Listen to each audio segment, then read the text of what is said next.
Kadis, memang mekanismenya harus pihak ketiga ya, harus di pihak ketiga kan untuk bantuan ya, untuk isian hunian tetap. Sebetulnya kalau soal bantuan sosial itu bukan pihak ketiga ya. Pihak ketiga kan kita harus ada kontrak dan lain sebagainya. Ini karena bantuan sosial sehingga kita minta bantuan kepada pihak-pihak penyedia karena ini dananya belum tersedia sehingga kita minta bantuan kepada pihak-pihak yang bisa membantu untuk mengisi dulu kebutuhan daripada KPM. Setelah mengisi kebutuhan dari KPM, baru proses lebih lanjut untuk dasar atau barang yang dia sudah bagikan ke KPM. Berarti duit yang di rekening masing-masing penerima bantuan itu tuh nanti cair lalu akan dibayarkan dari orang itu ke langsung ke pihak ketiga. Ya, duit yang ada di rekening masing-masing ini itu kan diblokir sehingga nanti setelah KPM menerima seluruh barang-barang dengan seluruh dokumen berita acara dan lain sebagainya itu akan ditindaklanjuti ke Kementerian Sosial, kemudian dari Kementerian Sosial itu akan berkoordinasi dengan Bank Mandiri untuk proses lebih lanjut. Pak Kadis, Terus ini Pak Kadis, apakah menggunakan pihak ketiga itu aturan apa kebijakan? Saya rasa bukan soal aturan atau kebijakan. Kita memang di soal bencana seperti itu. Tunjuk teknisnya kita kan direktur pendamping untuk memfasilitasi dan mengikuti prosesnya. Sehingga kalau dalam situasi bencana ya seperti itu dia punya mekanisme. Terus ini Pak Kadis, tadi Pak Kadis ngomong bilang ini tidak diproyekkan, artinya tidak pakai pihak ketiga ya. Terus si Tom ini dia sebagai apa Pak? Karena di masyarakat di 3 lokasi Tanah Merah, Podo, Waisesa, mereka beranggapan bahwa ini seperti apa? Dia seperti pihak ketiga begitu. Ya mungkin kebanyakan masyarakat karena biasanya bahwa proyek ada pihak ketiga dan segala macam. Tapi ini pihak pemilik toko yang punya barang yang kita minta untuk barang-barangnya dibongkar dulu untuk diisi ke rumah-rumah. Jadi seperti itu. Ini kan soal pemahaman saja. Seperti itu. Pak Kadis, ini dalam perjalanan nanti misalnya uangnya cair diaktifasi, saat diaktifasi uangnya cair dan masyarakat tidak mau mengakui bahwa pernah mengambil barang di salah satu pihak misalnya, dan mereka membelanjakan sendiri uang itu, dengan uang itu mereka membajakan sendiri. Itu kira-kira seperti apa nanti? Ya ini karena mereka kan sudah menerima dan sudah menandatangani proses administrasi dan semua itu ya. Jadi kita harapkan tidak terjadi demikian. Tidak terjadi demikian karena ini juga proses bantuan. Ya, pada dasarnya mereka juga tidak minta.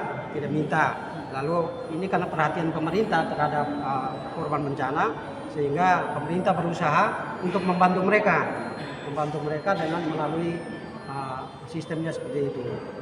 Ya. Pak Kadis, ada dugaan markup harganya terlalu tinggi. Ada dugaan markup harga nih, karena di media sosial lalu kita melihat ada harga-harga barang itu tidak wajar. Contohnya misalnya spring bed yang harganya 175.000 dinaikkan menjadi 1.175.000 dinaikkan menjadi 2.600.000. Jadi ada harga yang memang sepertinya tidak wajar nih dari standar harga yang ada di Lembata.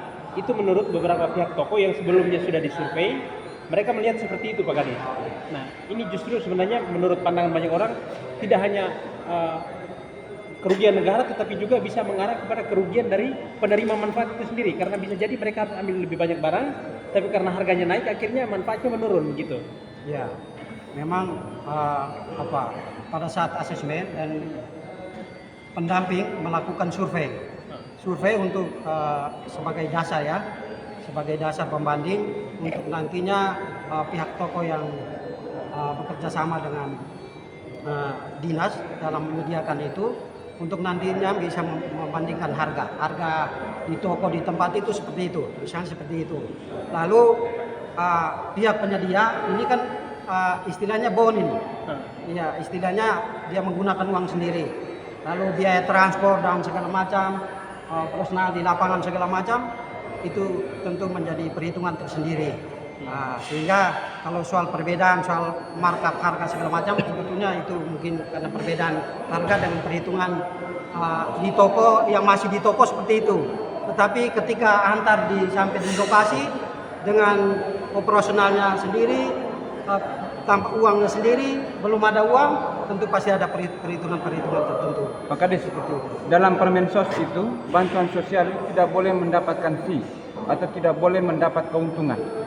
Jika dipakai pihak ketiga dan diduga ada markup, itu dia mendapatkan keuntungan. Jika ada kerugian negara nanti, siapa yang bertanggung jawab? Ya. Pak Kadis atau kontraktor? Ya, saya rasa kalau dalam proses ini kita harapkan untuk tidak ada kerugian negara ya, karena ini bantuan sosial, sehingga kita harapkan semuanya berjalan baik. Ya, berjalan baik karena kita saling membantu ini, saling membantu. Kita juga minta pihak toko untuk membantu kita. Nah, kemudian dalam proses sampai di KPM juga kita harapkan tidak dirugikan, sehingga semuanya bisa berjalan. Ya. Karena ini urusan sosial, urusan bencana kan kita semua punya perasaan, punya hati, pikiran ke sana untuk membantu mereka. Seperti itu. Terus ini Pak Kadis, ini kan ada 700 kakak terdampak yang akan menerima ini manfaat. Lalu sekarang ini ada persoalan besar. Kita tidak tahu ini nanti selesainya kapan. Namun di satu sisi masyarakat menghendaki bahwa kalau bisa secepatnya barang-barang yang mereka minta ya, atau yang dimohonkan secepatnya mereka bisa terima. Nah, ini apa sih yang mesti dilakukan oleh pemerintah di Lembata urusan hal seperti ini? Ya, kita lakukan percepatan ini. Tadi kita baru selesai rapat untuk segera didistribusi, sehingga kita tahu ada masalah apa lagi yang di sana. Kemarin kita temukan ada di Waimatan, ya, itu ada 5 kakak yang masuk dalam 700 KPM, tetapi mereka tidak mendapat bantuan.